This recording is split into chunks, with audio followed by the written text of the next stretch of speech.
Hello interwebs and welcome to Sacred Treks, a show where we look at Star Trek as a sacred text in order to discuss what we can learn about our daily lives through it. And today we're going to be looking at the episode Where No Man Has Gone Before, the original Star Trek pilot episode. Before we actually get into the actual discussion around the episode, I just want to give a quick disclaimer on this one. I actually made this video a couple months ago, but for some reason it got lost in the shuffle, and I decided to hold on to it for a rainy day when I needed an extra week or something to work on another project, which is what's happening right now. I actually have a really cool project coming out next week that I'm really excited to show you guys.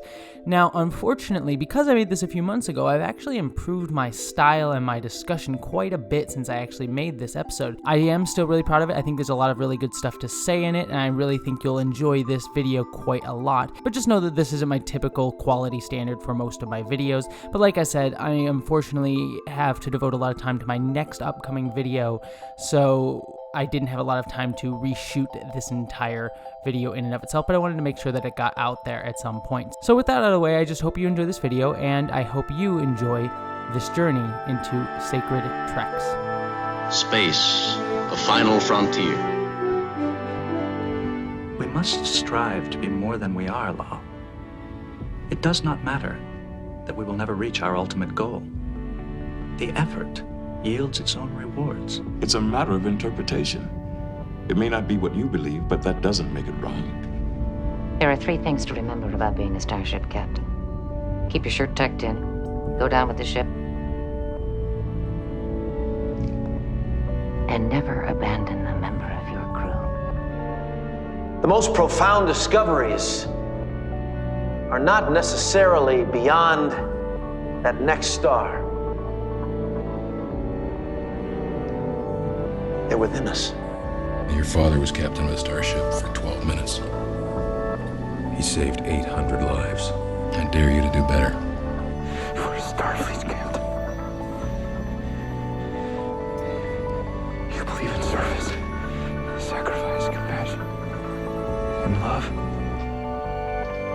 The needs of the many outweigh The needs of the few. or the one.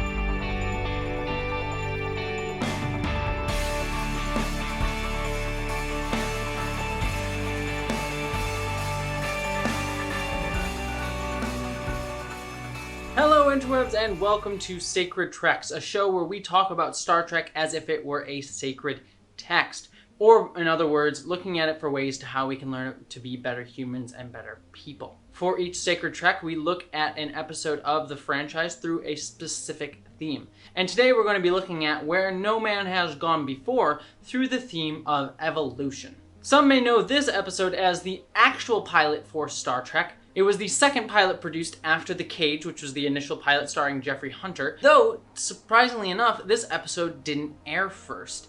They actually went with the episode The Man Trap as the first ever episode to air of Star Trek because of its horror bent and felt a little more action-y and a better way to get to know the characters, rather than this episode, which had a few less characters and was a bit more cerebral in tone and felt a little bit less like a good forward foot for the series. I would disagree. I actually think this episode does have a lot of really interesting concepts that would carry throughout the entirety of Star Trek. And what I find most fascinating about this episode is that it actually calls into question some of the very core values that many people would know Star Trek for in the future. Hope, optimism, the ability for humans to become better people. All that's questioned right from the very first episode of the series, and that's amazing. But before we dive into that theme, let's give a quick, brief plot recap of this entire episode. The Enterprise is out boldly going where no man has gone before when it comes across a probe from the USS Valiant. They find that the USS Valiant had been destroyed under mysterious circumstances, so they go to investigate. Before they go to investigate, we meet two new crew members that aren't part of the typical Star Trek crew. We have Gary Mitchell, who was Kirk's friend from the Academy, and Dr. Dana, who's there visiting the ship to learn more about how to deal with crews under stress. As they go out in search of the Valiant, they come across this strange force field that they have to go through, and it knocks out Gary Mitchell. It also should be noted that Dr. Dana fell unconscious as well during this period. After they get to the force field, they realize that the Valiant also survived this force field, but was dealing with crew members who had changed because of their ESP levels, or extrasensory perception levels. We start to learn that Gary Mitchell is now developing godlike powers, becoming super intelligent, able to manipulate his own physiology, able to read minds easier, and starts to become something very different than the Gary Mitchell that Captain Kirk knew. Spock begins to argue for killing Mitchell before he becomes too powerful, because they can't let him get out and become a god and essentially rule over humanity. But Kirk doesn't want to do this. He wants to have some compassion and not just leave his best friend to die. And Dr. Dana argues that they should just let him evolve. He doesn't necessarily have to be an evil person. When they arrive at a planet to try and refuel and retrofit the Enterprise, they decide to abandon Gary Mitchell there down on the planet instead of killing him. But Gary Mitchell escapes and eventually evolves Dr. Dana. Kirk goes after Gary Mitchell, who laughs at his compassion, saying that he is going to become a god and that compassion is for fools. Kirk argues that compassion is the one thing necessary to be a god, and that Gary Mitchell, even though he is becoming a god, will still have all the frailties of what it means to be human. That he still will be jealous, he still will be angry, he still will be all these things, and then God needs to be more dispassionate than that. Gary Mitchell attacks Kirk trying to kill him, but Kirk manages to convince Dana, who helps Kirk defeat Gary Mitchell. Gary is beaten and killed, and so is Dr. Dana, and Kirk beams back up to the Enterprise and they disappear into the new frontier. But not before Kirk says he wants his friend to be remembered with compassion, that he died back going through the barrier rather than dying on this planet. And Spock agrees, showing that Spock can too show and learn compassion. So the first and most obvious place we see the idea of evolution in this episode is Gary Mitchell.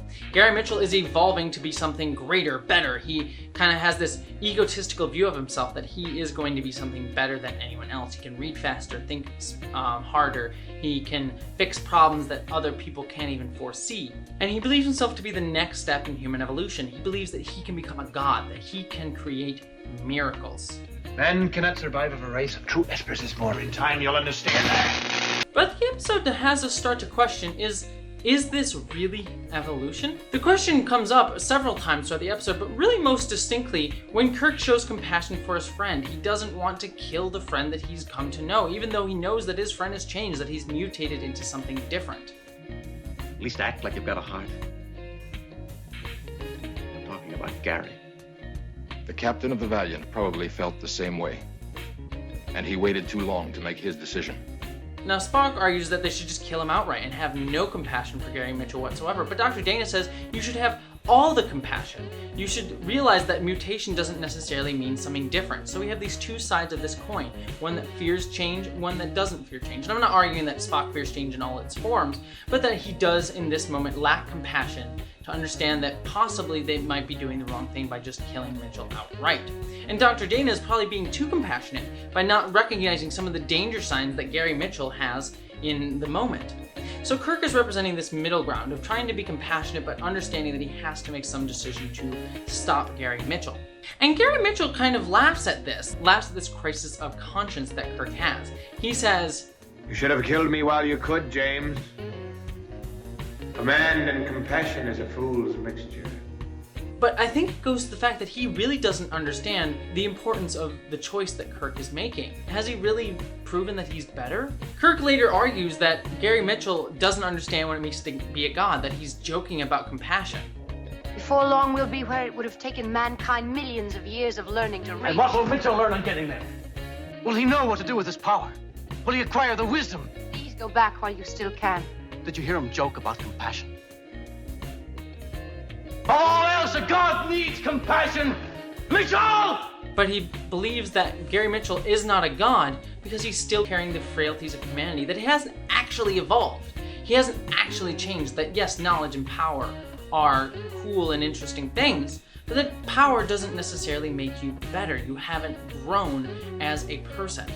And I really like this concept because it really is a very Star Trekian idea and really calls into question the whole concept of Star Trek. Do you know about gods? Then let's talk about humans.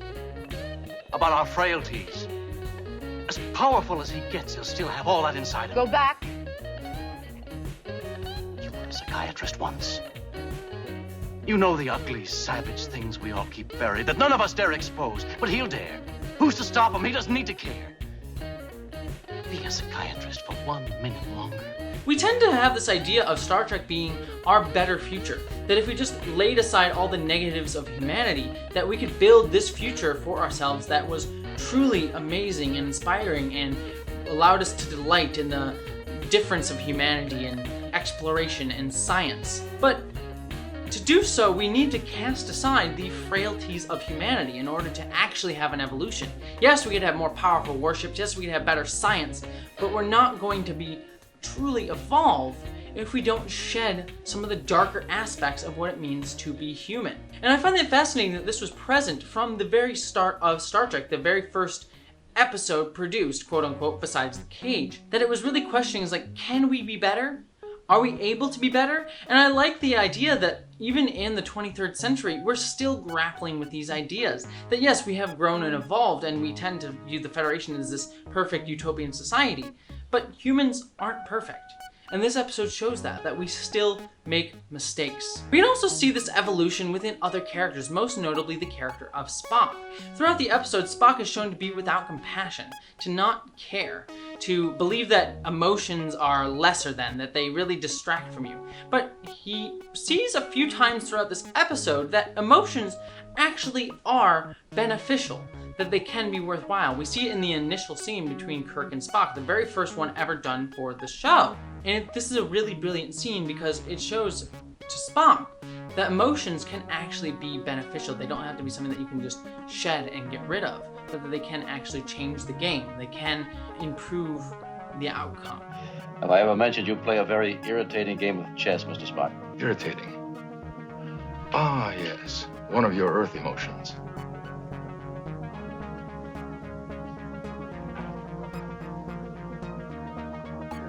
Certain you don't know what irritation is? So throughout the episode, Spock's arguing for this compassionless view of things, this sort of like, just kill him, get rid of him, and be done with it. But Kirk argues against that, and he also does manage to save Gary Mitchell's soul at the end. At least I would argue that, and I'm curious if you agree. That did Captain Kirk actually make the right decision by not just killing Mitchell outright? And I don't want to argue that Spock has suddenly become this super compassionate person by the end of the episode, but he does make a small acknowledgement that he says, yes, I do want that for Gary Mitchell. I do want him to be remembered as a good person. I want his service record to end that way. He didn't ask for what happened to him. I felt for him too. I believe there's some hope for you after all, Mr. Spock. So he's grown a little bit. He does have a bit of tenderness. A person without compassion would just say, no, we just need to document everything that happened here. We need to make sure we get it on the record so that it doesn't happen again and everyone's aware of what's going on and that sort of thing. But Spock doesn't do that. He does learn that having some sort of compassion is good. And that's sort of an evolution that we see within Spock himself, and an evolution that we see throughout the entire series with his character, of him evolving into someone who both can balance the scientific side of his mind with the more emotional side of his mind. And that balance, the inner balance of trying to wrestle with our own emotions, the internal journey, is really the true evolution that needs to happen. Not just the external, I have more power and knowledge and things that I can do, but I need to have a more internalized view. And that's something that Star Trek and this series, Sacred Treks, is all about. That we're trying to learn how to be better people, not necessarily learning about science and all these other things, which are interesting. It's interesting to see cool scientific ideas brought up in Star Trek, but it all comes down to how we can be better people at our core. Not about science, but about being better humans. I also like this idea that we need to have compassion. Gods need to have compassion. And we can see this idea throughout all of Star Trek, that as we evolve, that as humanity evolves to be better people, we need to ensure that we have some form of compassion, that we hold ourselves to compassionate rules. Now, we could argue whether or not it's effective or not, but the Prime Directive isn't evidence of this. The Prime Directive is trying to say that we are more powerful, we are stronger, and we don't want to influence unduly people who are still trying to find their own voice, their own identity. And again, we could argue whether the Prime Directive should be applied in all cases the way that it has, just sort of a ubiquitous nature of it. But the idea of the Prime Directive is a sound one, and is one that feels like it comes from a compassionate place. The idea of colonization and things like that would basically do away with the Prime Directive. So the fact that we were able to move past that is fascinating. We also get numerous characters throughout the show who are reconciling and trying to evolve to be better people. Like, for example, Data. He's trying to evolve to be a human. Garrick in Deep Space Nine, who are wrestling with these two sides of themselves and trying to wrestle with, am I a good person or am I a bad person, and trying to evolve to be a good person, or at least a better person. Characters like Seven of Nine, or the Doctor, or T'Pol, or Michael Burnham. All these characters in Star Trek are all about trying to evolve. Saru, trying to evolve to be better people, to try and grow past their negativity and their depression or anxiety or fear. All of these things hold them down. The frailty of humanity, or the frailty of being mortal. Who is your favorite character that you got to see evolve over the course of a series? Was it Spock? Was it someone else? I'd love to hear your thoughts. All right, that's it for this Sacred Treks. Thank you for joining me. If you want more Sacred Treks or more video essays on Star Trek or other pop culture shows, give my channel a subscribe. I promise you won't regret it. And if you want to help make these videos even better, please consider giving to my Patreon page. Every little bit helps. It helps pay my bills. Thank you so much to all of my patrons, especially right now considering everything that's going on in the world. You keep me motivated and you help me continue doing this channel every single month. I could not do it without you. And a special thanks to my patrons, Polymena, Mystic the Monarchete, Bree Beecher, Din Hagney, Dante St. James, Anti-Cat808, Patrick Shannon, Wayne Twitchell, Wen Dizzlebizzle, Subraxis, Zach Cody, Maeve, Jason Knott, Maggie Evans, Christy Marie Johnson, Gavin Robinson, William Stewart, Michael Beam, Miranda Janelle, Mari Neckar, Lorena Mesa, Wellington Marcus, Susan Banks, Buttoneer, Ish the Mad, Ashley Allen Bociccio, Boyd and Mary Beth Earl, Stefan Schuhart, Greg Gillum, Christina Dalliance, Ashlyn Solstice, and Eli Bergmoss. Thank you to all of you.